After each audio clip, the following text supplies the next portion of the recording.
এবারে আসি 1969 সালের ঘটনায়। 1969 সালে কলকাতা লিগে ইস্টবেঙ্গল জিতেছিল, শেষ মুহূর্তে গোল করেছিলেন অশোক চ্যাটার্জি। 69 সালে দলবদল পর্বে ইস্টবেঙ্গল দারুণ টিম করেছিল। আমি দলবদল নিয়ে পরে বলবো, আজকে বলবো না, পরে। কিন্তু কলকাতা লিগে ইস্টবেঙ্গল জিতল, কিন্তু সুপার লিগে ইস্টবেঙ্গল ড্র করে বসলো পোর্ট ট্রাস্টের সঙ্গে, তখন বলতো পোর্ট কমিশনার্স। আর মোহনবাগান সব ম্যাচ জিতেছিল।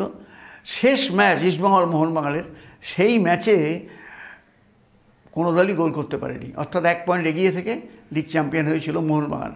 62 পরে 69, 6 বছর বাদে কলকাতা লিগ জিতল ইস্টবেঙ্গল। সেদিন আমি মাঠে ছিলাম। ভৌমিকের একটা দুর্দান্ত শট মোহনবাগান গোলরক্ষক বলাইদে যেভাবে ফিস্ট করে পাঠিয়ে দিয়েছিলেন র্যাম্পার্টের দিকে, চোখে না দেখলে বিশ্বাস হবে না। এবার হলো আইএফএ শিল্ড, বর্ষণসিক্ত মাঠ। ইস্টবেঙ্গল তখন খুব ভালো ফর্মে আছে। বর্ষার মাঠে কাজল মুখার্জি, পরিমলদের মতো বল প্লেয়াররা অসাধারণ ফুটবল খেলে থাকেন।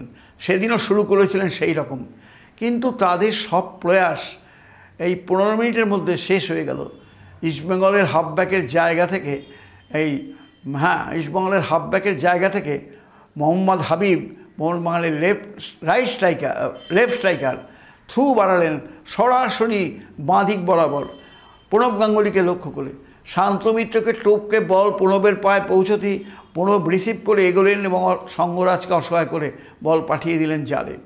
কিছুক্ষণ বাদেই দ্বিতীয় গোলটি করলেন মোহনবাগানের রাইট স্ট্রাইকার সুকল্যাণ ঘোষ দস্তিদার। ডান দিক থেকে শীতেশ দাসের সেন্টার থেকে সুকল্যাণ হেডে বল পাঠালেন জালে। আবার গোল করলেন প্রণব গাঙ্গুলি, এবারে হেডে শীতেশ দাসের সেন্টার থেকে সুকল্যাণের শট, জোরালো শটে গোল করলেন সুকল্যাণ।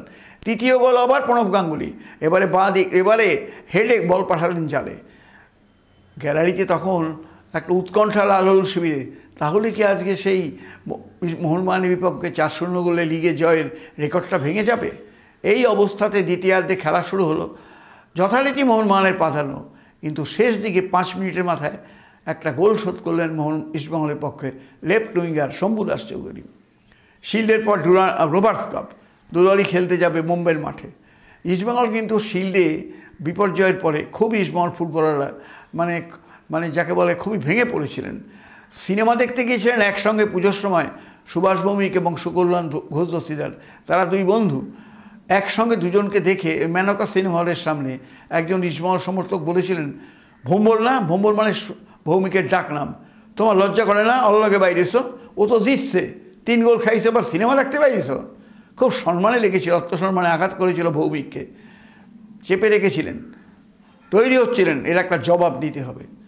রোবার্টস কাপের প্রস্তুতি হিসেবে ইস্টবেঙ্গল সকালবেলা নিজেদের মাঠে অ্যাথলেটিক্স প্র্যাকটিস করত কালী সিংয়ের কাছে, অ্যাথলেটিক কোচ, আর বিকেলে ওই দক্ষিণ কলকাতার বিভিন্ন ক্লাবের সঙ্গে ফ্রেন্ডলি ম্যাচ খেলতো।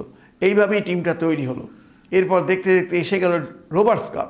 সেই রোবার্টস কাপে শিল্ডে যেমন ইস্টবেঙ্গল দাঁড়াতেই পারেনি, রোবার্টস কাপে অন্য ছবি, সে কথা আগামী দিনে বলবো, আজ এখানেই থাক। কেমন বলছি জানাবেন, ভুল হলে সংশোধন করে দেবেন। আবার কথা হবে, একটু সাবস্ক্রাইব করবেন। ধন্যবাদ।